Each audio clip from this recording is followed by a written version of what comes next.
Hello guys, आपका मेरे channel पे स्वागत है। आज मैं आपके लिए लेकर आई हूँ एक नई कहानी, संघर्ष ही जीवन है।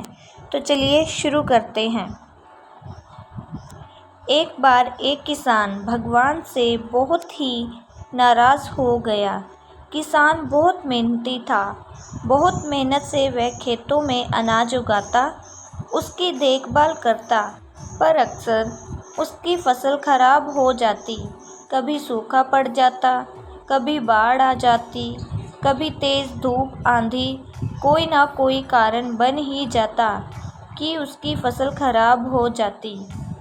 एक दिन किसान ने गुस्से में आसमान की ओर देखकर भगवान से कहा, हे ईश्वर, आपको लोग सर्वज्ञता मानते हैं कि आप सब जानते हैं। कहते हैं कि आपकी इच्छा के बिना एक भी पत्ता नहीं हिलता, पर मुझे तो लगता है कि आप छोटी सी छोटी बात भी नहीं जानते। आपको तो ये भी नहीं पता कि खेती बाड़ी कैसे करते हैं। अगर आप जानते होते तो हर समय जो बाढ़, आंधी और तूफान आते हैं वो कभी नहीं आते। आप नहीं जानते कि कितना नुकसान उठाना पड़ता है हम किसानों को। यदि आप मेरे हाथ में ये शक्ति दे दें कि जैसा मैं चाहूँ वैसा मैं मौसम कर दूँ, फिर आप देखना, मैं अन्न के भंडार लगा दूँगा। भगवान इस किसान के तीखे वाक्य सुनकर मुस्कुरा रहे थे और वह किसान के सामने प्रकट होकर बोले, मैं आज से तुझे ये शक्ति देता हूँ कि तुम अपनी खेतों पर तुम्हारी जैसी इच्छा हो तुम वैसा मौसम कर दोगे। मैं बिल्कुल भी दखल नहीं दूंगा, तुम्हारी इच्छा से सब कुछ होगा। किसान बहुत खुश हो गया। किसान ने गेहूं की फसल अपनी खेतों में बोई। जब उसे लगा कि खेतों को धूप चाहिए तो खेतों को धूप मिली, जब पानी बरसना चाहिए तब पानी बरसा। आंधी, तूफान, बाढ़ कुछ भी उसने अपने खेतों पर आने नहीं दिया। किसान के खेत में इस वर्ष ऐसी फसल हुई जैसे कभी नहीं हुई थी, हरी भरी लहलहाती फसल। मन ही मन वह बहुत खुश हो गया और सोचने लगा, अब सबूत के साथ दिखाऊंगा भगवान को कि इसे कहते हैं शक्ति का सही उपयोग। मेरी सफलता देखकर उन्हें अपने नियम ज़रूर बदलने पड़ेंगे। कुछ दिन गुजरे, फसल कटने को तैयार हो गई। किसान बहुत उत्सुकता के साथ फसल को काटने लगा, पर जैसे ही उसकी नज़र गेहूं की बल्लियों पर गया तो उसने अपना सिर पीट लिया और वह रोने चिल्लाने लगा। गेहूं की एक भी बल्ली के अंदर गेहूं का दाना नहीं था, सारी बल्लियां अंदर से खाली थी। किसान बहुत दुखी हो गया। उसने भगवान को रोते हुए फिर पुकारा, हे प्रभु, तुमने ये मेरे साथ क्या किया? क्या तुमने मुझे कोई सज़ा दी?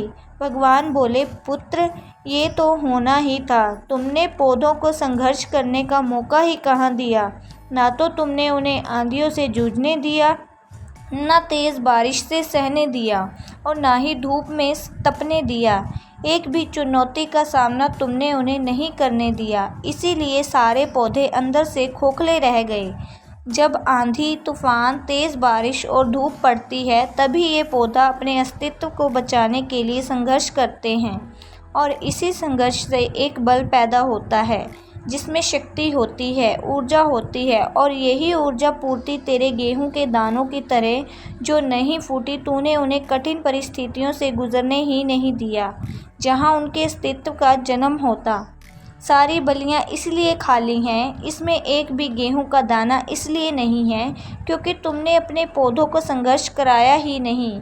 याद रखिए, स्वर्ण में स्वर्णीय आभात तभी आती है जब वह आग में तपने, गलने और हथौड़े से पीटने जैसे संघर्षों से गुजरता है। कोयले का टुकड़ा हीरा तभी बनता है जब वह उच्च दाब और उच्च ताप की मुश्किल परिस्थितियों से गुजरता है। इसी तरह यदि हमारी ज़िंदगी में कोई संघर्ष ही ना हो, कोई चुनौती ही ना हो, तो हम भी गेहूं की बल्लियों की तरह खोखले रह जाएंगे, कोई अस्तित्व नहीं होगा हमारा। विपरीत परिस्थितियाँ, चुनौतियाँ, समस्याएं हमें और अधिक निखारती हैं। यदि जीवन में कठिन परिस्थितियाँ और चुनौतियाँ आएँ तो घबराना मत, बल्कि सामना करना, विश्वास करना कि आप और अधिक निखर जाओगे और अधिक मजबूत बन जाओगे। किसी ने कितना सही कहा है, ज़िंदगी जीना आसान नहीं होता, बिना संघर्ष कोई महान नहीं होता।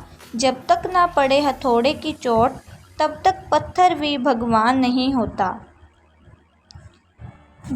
धन्यवाद दोस्तों। ऐसे ही और कहानियाँ पढ़ने के लिए मेरे चैनल को सब्सक्राइब करें, लाइक करें, शेयर करें। Thank you.